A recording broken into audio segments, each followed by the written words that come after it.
Son ambition, concurrencer Amazon, devenir un peu le décathlon du travailleur manuel.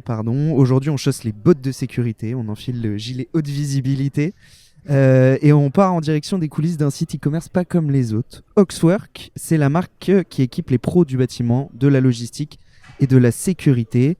Alors, mon invité du jour va peut-être me corriger sur cette définition parce qu'aujourd'hui, je reçois celui qui dirige Oxwork, David Sévelin. Bonjour David. Bonjour Jules. David, on va évoquer un peu les enjeux chez Oxwork aujourd'hui sur quels sont donc les enjeux d'aujourd'hui, ta vision pour demain, à quoi tu fais attention aujourd'hui à la fois dans ta stratégie mais aussi pour acquérir tes leads. Juste avant qu'on démarre et qu'on rentre dans le vif du sujet, je t'ai demandé en préparant l'émission de réfléchir à une pub doudou. Et alors, ce n'est pas une pub dont on va parler, mais je te propose qu'on en parle juste après ce jingle. Feuille Blanche présente l'annonceur.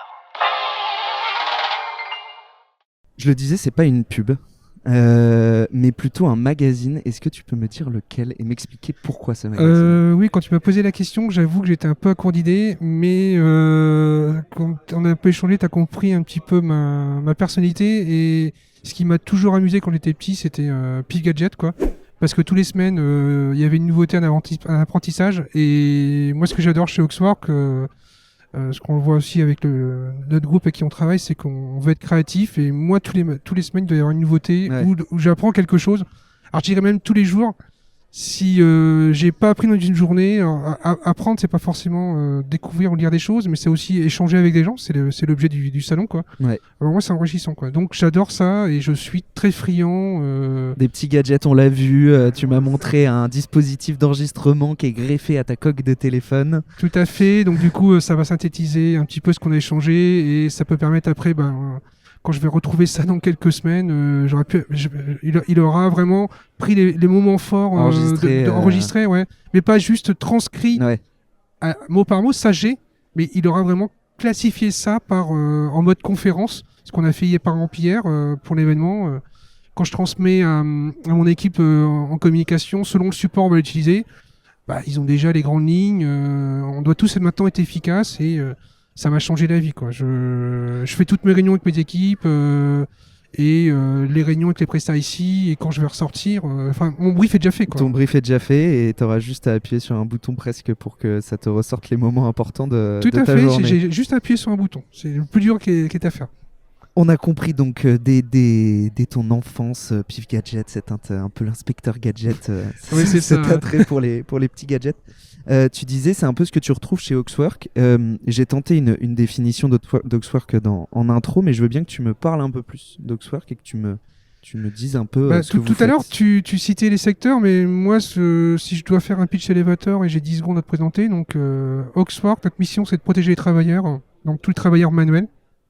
Donc ça passe pas forcément aux gens, mais j'ai des exemples concrets entre quelqu'un qui est dans la cuisine agroalimentaire, les espaces verts, le BTP, la logistique, on a 6 univers. Donc on veut couvrir tous ces corps de métier, on a une 50aine de marques, 50 000 références, on vend principalement en France et on a ouvert des sites à l'étranger. Donc vraiment, on est pure player. C'est-à-dire on n'est pas sur le terrain c'est pour ça qu'on est un peu geek. Heureusement que dans l'e-commerce, c'est quand même beaucoup de geekerie, si je peux me permettre. Et donc, tout se passe par de la technique, du digital, maintenant de l'IA. Ouais. Tu disais, je le disais en intro, si on devait résumer un peu les enjeux aujourd'hui chez Oxwork, c'est concurrencer Amazon, en tout cas sur votre secteur. Comment ça marche ? Qu'est-ce qu'on met en place pour essayer de concurrencer Amazon ? Alors c'est un sujet même plus large que ça, que j'ai déjà évoqué dans un autre podcast, c'était comment se passer des marketplaces. Alors sachant qu'on est sur Amazon, on est chez Leroy Merlin, on est sur différentes marketplaces, mais je vais revenir pour te répondre. Donc moi la problématique que j'ai, ça va te répondre à ta question, je dois être premier sur la page de Google. Qu'est-ce qu'on a sur la première page de Google ? On a du payant, du naturel. Et dans le naturel, on a Oxwork qui a envie d'être premier, mais il y a mes concurrents et des concurrents qui sont des alliés, c'est Amazon, Leroy Merlin, Mano Mano. Ouais. Donc, de même que pour les places de marché ou pour l'IA, ce que j'évoquais ce matin sur LinkedIn avec une amie, si tu veux connaître ton ennemi, il faut être chez lui, quoi. Ouais. Donc à vrai dire, soit tu te dis j'y vais pas, mais nous on y va à certaines conditions. C'est-à-dire, pour être concret, hein, si nos clients nous regardent, on est plus cher sur les places de marché que sur le site. Parce que nos coûts d'acquisition sont plus faibles sur le site que sur les places de marché, donc on le répercute. Ok. Moi j'adore le modèle économique d'Oxwork n'est pas que de vendre sur les places de marché, c'est pas l'activité principale. On a les places de marché, le site e-commerce en plusieurs langues et la partie B2B, on l'évoquait tout à l'heure, donc un business traditionnel, Ouais. sur devis, catalogue, etc. Mais je reviens, donc on a besoin d'être premier sur Google et donc c'est ça le facteur. Donc, pour répondre à ta question, Amazon. Donc la problématique pour concurrencer Amazon, le petit détail, ils ont beaucoup de stock. Mm. On est très habitué au Prime, en sachant que le Prime, même, tu peux changer. Avant, tu commandais jusqu'à 16h, tu es livré le lendemain. Ça marche pas sur tout, mais tu as vraiment la facilité avec Ouais. avec un pouce, La tu passes ta commande ouais. et ils vont se débrouiller, quoi. Et d'avoir l'objet qui arrive dans les 24 heures, quoi. Voilà. Ça, et ça tombe pas le samedi, tu l'as même le dimanche. Ouais. C'est malheureux pour les logisticiens qui sacrifient leur vie familiale. Voilà. Mais donc, deux aspects. La rapidité de livraison, donc il faut du stock. Et la deuxième problématique, l'exhaustivité. Donc on a l'impression que chez Amazon, ils ont 100 millions de produits, ils ont toutes les références des fournisseurs qui on travaille. Mais à vrai dire, on a tous la même problématique, c'est l'échantillon. Donc nous, on essaie maintenant, rattaché au groupe qui nous a repris, donc le groupe C1, un groupe familial de centenaires, qui a un bel outil logistique, 36 000 m². Donc, on les voit pas comme Amazon, parce qu'ils sont petits par rapport à Amazon, mais ils sont très bien organisés, ils sont industriels sur le mode de fonctionnement. Ils vont pouvoir demain, ils font déjà, mais demain pour Oxwork, tout ce qui est commandé avant 18h, si c'est en stock, c'est livré le lendemain. Ça, dans le B2B, quand ça lâche à 17h, le faut pour demain, quoi. Et Ouais. voilà, ce que fait Amazon. Et ils ont près de 150 marques dans notre métier, et nous, on en a 50. Donc là, l'idée, c'est d'aller ratisser large, pour que quelqu'un qui arrive sur le site, dans le moteur de recherche, il tape une marque. On n'aura peut-être pas tous les produits de la marque. Ils ont le produit. Et après, si c'est un client B2B, le commercial peut échanger. On peut trouver une solution pour avoir ce produit qui n'est pas sur le site. Mais voilà, moi l'enjeu, c'est d'être comme une marketplace, que le client ne quitte pas le site parce que il est frustré. Il adore Eli Hansen, mais on fait mascotte, ou l'inversement. C'est les marques que vous ne connaissez pas, mais voilà, c'est de ne pas les faire partir, d'avoir du stock. Donc on repose sur une entreprise qui est solide, qui a déjà du stock. Donc voilà, c'est l'Amazon de l'EPI, c'est une mini-niche, quoi. Ouais. Mais c'est ça, quoi.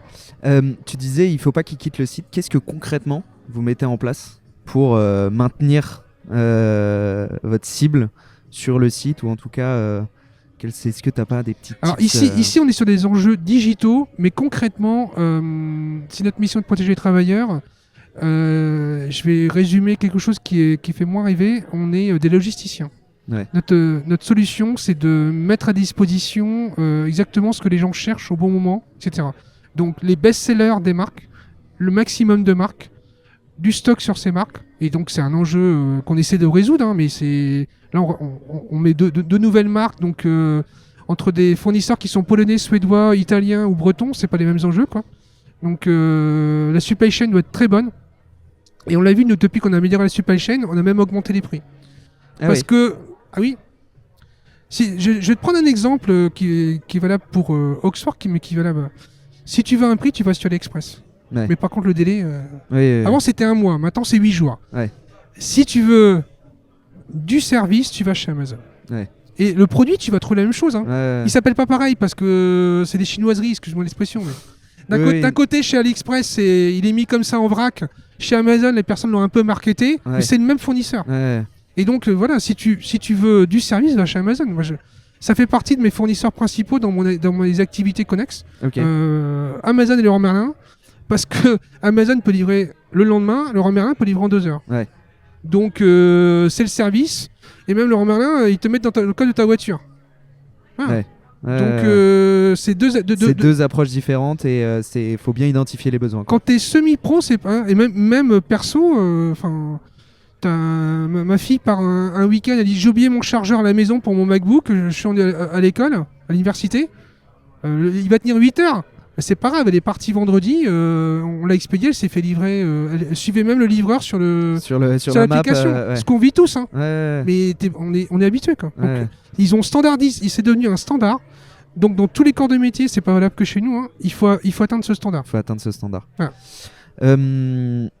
On en parlait quand on préparait l'émission. Tu me disais aujourd'hui on a un déficit de notoriété et un besoin de preuve sociale, pardon. Comment ça se traduit? Qu'est-ce que vous mettez en place? Sur quels canaux vous allez aller pour, Alors on a déficit parce que Alors déficit, j'entends pas. Enfin voilà, ça pourrait être plus quoi. Ça pourrait être mieux. exactement, on est des concurrents qui sont rattachés à des grands groupes, à l'échelle mondiale, donc ils profitent de synergie en termes de notoriété. On a aussi très longtemps été en communication pure digitale.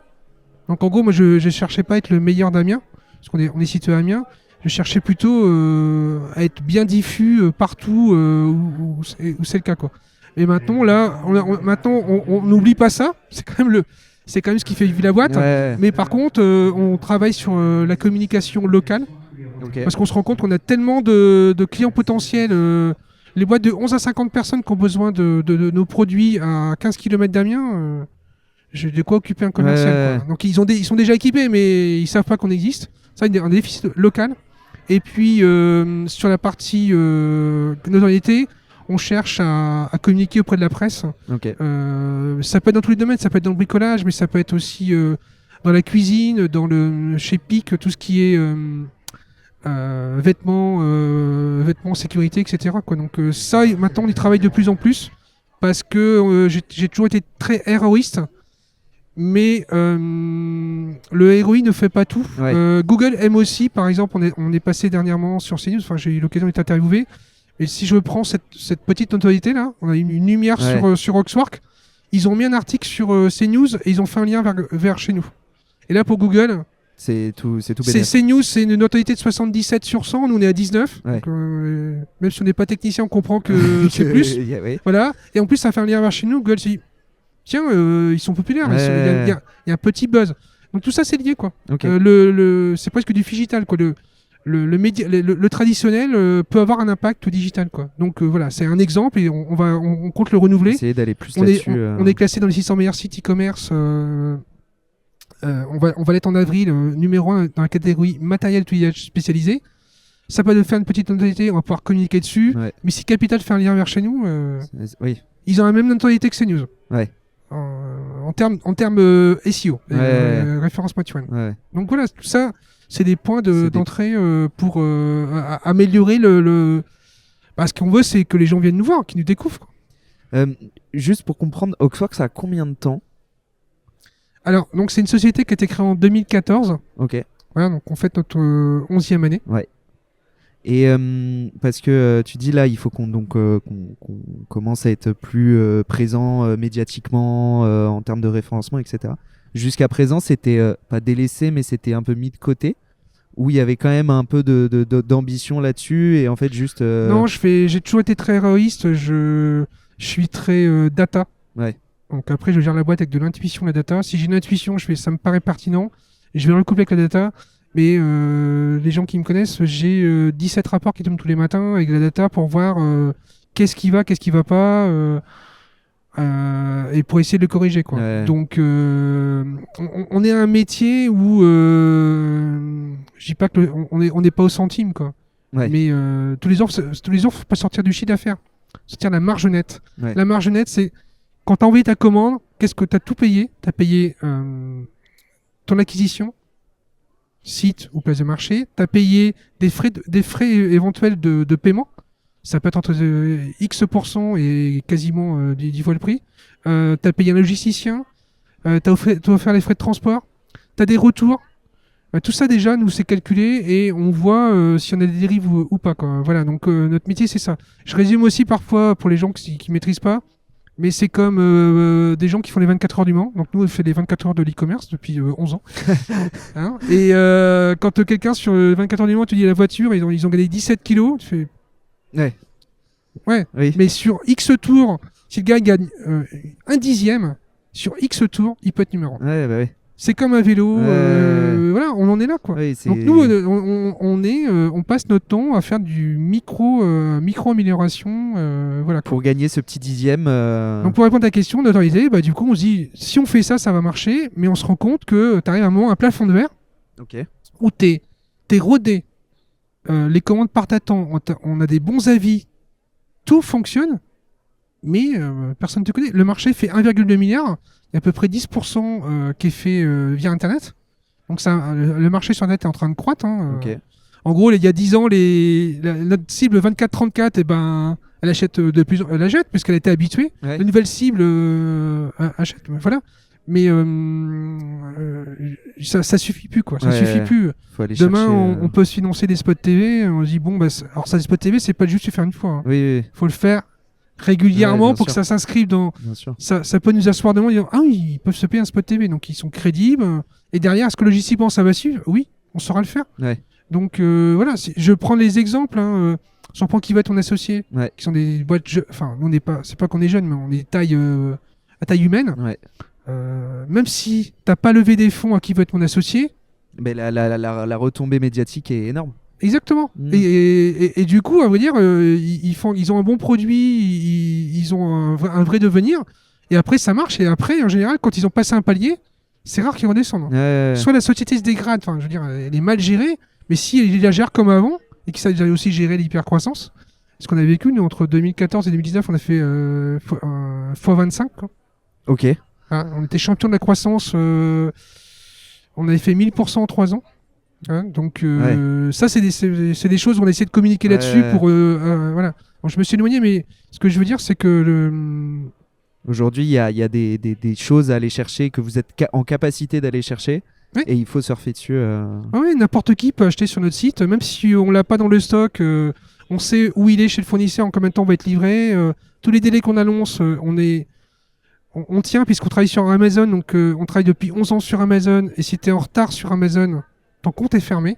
Donc on n'a pas de compte de fermé chez Amazon. Voilà. Je savais pas Donc ça. on est... Ah oui, oui. Ok. Amazon te tolère, j'ai pas les chiffres en tête, mais je crois que c'est 4% de retard. On dit bon, 4%, ah oui, 96% de réussite. Hein. Ouais. Et dedans, parfois, les gens achètent, on n'a pas le produit chez nous. Le fournisseur peut se tromper quand il nous expédie. Ok. Hein, parce que c'est pas des gens qui sont spécialistes de la livraison à la pièce. Ils expédient une pièce chez nous. Ils sont spécialistes de livraison au carton. Ouais. Et à côté de ça, il peut y avoir une erreur de préparation. On en a, hein, je sais plus, on va être à 0,1%. On, Oui, est peut-être- mais- on a 4 pour 1000, mais quand on multiplie ces facteurs, Ouais. ce qu'il peut faire, c'est qu'à un moment, on peut avoir un souci. Quoi. On peut Ouais. avoir notre système informatique chez le prestataire qui tombe en panne, chez nous aussi. Voilà. Et ben, on s'en sort. On a une grève de la poste. Il y a de la neige sur toute la France. Donc, on est obligé d'anticiper. Donc, je résume notre métier, mais voilà, donc on est tellement challengé par les places de marché que du coup, ça découle sur le site, quoi. Voilà. Écoute, David, je vois le temps qui file. Malheureusement, on pourrait en discuter pendant encore longtemps, mais il va falloir qu'on s'arrête. Ouais. Juste avant de s'arrêter, je voudrais qu'on revienne sur plus toi, ton parcours chez Oxwork, juste après ce petit jingle. Je vous demande de vous arrêter. On nous demande de nous arrêter, mais on va pas s'arrêter tout de suite. J'aimerais bien qu'on revienne sur ton histoire, toi, chez Oxwork. Tu me disais, je suis arrivé en tant que salarié, et au final, tu as racheté la boîte. Est-ce que tu peux nous expliquer comment ça s'est passé? Et Oui. pareil que tu me disais en préparant que ça n'a pas été de tout repos tout le temps. C'est la vie d'entrepreneur, quoi. Ouais. Donc effectivement, je suis rentré comme salarié, mais rapidement, j'étais vite en mode intrapreneur. Ok. Donc c'est quelque chose qu'on vit pas, mais en gros, mode intrapreneur, c'est comme si j'étais dans un incubateur. Donc l'entreprise, j'étais pas salarié, donc j'étais pas actionnaire. Mettez les moyens pour qu'on réussisse. Ok. Et du coup, moi, je développais, etc. Mais je suis vite passé de ce que j'aime faire, et ce que j'aime faire venir ici, c'est tout le digital. Ça, j'apprécie, etc. À gérer une équipe de 8 personnes, de 10, 19 personnes, recruter, voir ce que j'appelle souvent, le terme n'est pas très joli, mais dans une équipe, hein, ce qu'on appelle le goulot d'étranglement, ou alors le Kanban ou la cordée. Tu vois, tu pars en montagne, on est cordé, bah, il y en a un qui va pas aussi vite que les autres, quoi. Et Ouais. donc, dans mon équipe, ça peut arriver en disant, il faut que j'arrive à déceler pourquoi lui, il rencontre des difficultés. Est-ce qu'il est pas saturé et comment je peux l'aider. Enfin bref, donc gérer des management. Puis l'hypercroissance, je le disais tout à l'heure. Souvent, ils disent, ça va, je fais x2 tous les ans. Oh, génial. Ouais. Je ne sais pas, je sais pas ce que c'est. 500 000, ok. 1 million, qu'est-ce qu'on fait à 2 millions? Qu'est-ce qu'on fait à 3, à 4? Ça peut paraître très simple, mais il a fallu le gérer. Et puis je suis pas. C'est un peu comme les parents, tu vois ce que je veux dire? Je suis parent, j'ai des enfants de 20 et 22 ans, enfin 22 et 24 ans. Mais ce que je veux dire, c'est que j'ai appris au fur et à mesure du temps. Ouais. Donc voilà, pour résumer l'histoire, donc ça n'a pas été aussi simple. Donc effectivement, en 2019, on s'est dit, bah là, t'es directeur d'exploitation, t'es directeur général, tu gères tout ça, toutes les ressources, quoi. Et après, il y a eu l'actionnaire qui a voulu se séparer de la société en 2022. Ok. Moi, sachant que déjà en 2020, je commençais à lui dire, on a un plafond de verre. Donc pour aller plus loin, c'est le sujet qu'on est en train de réévoquer. C'est peut-être des spots à la télé, plus de stock. Enfin, ce plafond de verre, c'est pas les mêmes enjeux. Ouais. Un outil logistique encore plus puissant. Il y a plein de choses qui ont avancé, mais voilà. Et donc, j'ai pris mon bâton de pèlerin. Je suis devenu à la recherche d'investisseurs. Ouais. Donc, executive summary, business plan. Je parlais EBE, EBE, EBE, EBE, quoi. Ouais. Donc j'ai vu, le chiffre ça peut paraître hallucinant, mais 220 personnes en 4 ans, quoi. Ok. Donc là je fais Ça le en fait des résumé. rendez-vous. Ouais, c'est des visios, c'est des emails, mais que des 200 contacts, on n'a pas fait, j'ai Ouais. pas fait 200 rendez-vous, mais Oui, enfin bon, ça fait quand même beaucoup de rendez-vous à la fin. c'est un boulot, sachant qu'à Ouais. côté, le quotidien, faut le faire. Hein. Ouais, faut Moi, j'ai gérer des aussi, équipes autonomes, etc., mais il faut aller next step, qu'est-ce qu'on fait, etc. Donc voilà, là on a eu les ascenseurs émotionnels parce que parfois tu fais, c'est parti, c'est ce que j'appelle la lune de miel. C'est-à-dire avec l'investisseur, c'est le coup de foudre. Et puis il y a la guerre en Ukraine. Écoute David, là, nous on a moins 50% de chiffre d'affaires. On reste là, quoi. Waouh. Donc du coup, t'es parti au plus haut, tu retombes. Enfin, je les liste comme ça, tous les entrepreneurs le vivent. Après du coup, tu refais opération séduction au mois de juillet, pendant tes vacances, tu vas les voir, tu vois, c'est bon. Ils refont l'audit en octobre, tu fais, ouais, on sait pas, tout compte fait, on fait rien. Voilà, donc. Ça a été. Et je vous fais un résumé. Des vraies montagnes russes pendant plusieurs années. Tout à fait. Voilà. Pour donc, au final une happy ending. Oui, tout à fait. Donc du coup là, on voyait pas le dénouement et on voyait pas comment on allait se développer. Et puis on a eu un bon dénouement avec la reprise. Donc maintenant je dis toujours CEO. Elon Musk c'est CEO, mais il a pas 100% de la boîte. Moi je n'ai plus les parts de la boîte. Maintenant c'est rattaché à un groupe familial qui s'appelle C1, qui est à Rouen, un groupe centenaire, 1100 personnes. Eric a repris cette société. Je sors des chiffres de tête, mais ils étaient 45, ils sont 1100. Donc avant 2000, voilà. Ça a été comme ça, après c'était comme ça. Donc voilà, ils ont un très bel outil logistique, ils connaissent le monde de l'EPI, parce qu'ils ont 150 marques, on en a 50. Pourquoi nous racheter, sachant que eux le font déjà? On est, je pense, plus fort sur le digital. Sur le digital, ouais. On a une vraie expérience sur le digital. Eux, ils sont très forts sur le terrain. Donc l'idée, c'est de ne pas les concurrencer leurs canaux traditionnels, agences et commerciaux. Mais par contre, il y aura de plus en plus de gens qui achèteront sur Internet. Ouais. Et ça, il faudra des vrais pure players, des vrais... Jeter cette brique digitale que vous avez, vous. Voilà. Voilà. Donc du coup, on a une vraie synergie. C'est une société familiale, donc c'est par rapport à des actions, c'est différent. Parce que quelqu'un qui va mettre de l'argent dans ta société, je l'ai vu, hein, j'ai vu aussi des investisseurs, il veut faire x10 en 5 ans. Oui, l'objectif, l'objectif c'est de sortir. Ouais. Donc là, je dis pas que demain, le groupe C1 ne pourra pas peut-être se séparer d'Oxwork, c'est pas stratégie à court terme, à long terme, mais l'objectif c'est de le faire grandir, quoi. Ouais. Et on est sous leur aile, on est épaulé, et donc vraiment l'idée c'est de... Comme je dis, d'être la banque digitale et puis d'aller sur l'avenir. L'e-commerce, c'est l'avenir. Le commerce traditionnel aussi. Mais les deux, maintenant, doivent cohabiter. Doivent cohabiter, ouais. Écoute, David, merci beaucoup. Juste, j'en profite parce que tout ce que tu viens de nous raconter sur ces fameuses montagnes russes, ça me fait penser à un format qu'on a chez Feuille Blanche qui s'appelle Cash Out. Qui raconte justement toutes ces montagnes russes de cession d'entreprise. Donc là, en l'occurrence, toi, c'est l'inverse, mais Les montagnes russes sont globalement les mêmes. Donc voilà, si ça vous a intéressé, n'hésitez pas à aller écouter Cash Out. David, merci beaucoup d'avoir pris le temps. Merci, Jules. Je ne l'ai pas précisé, mais on est au Digital Leader Summit à Deauville, organisé Tout par à les fait. Big Boss. Donc merci d'avoir pris le temps. Je te laisse retourner en rendez-vous parce que Oui. c'est la journée de rendez-vous. Et puis si vous nous avez découvert avec cette émission, n'hésitez pas à vous abonner sur notre chaîne YouTube ou à nous suivre sur les plateformes d'écoute. Et puis moi je vous dis à très vite pour un nouvel épisode de l'annonceur. Merci David, Merci Jules, à bientôt. à bientôt. Feuille Blanche présente l'annonceur.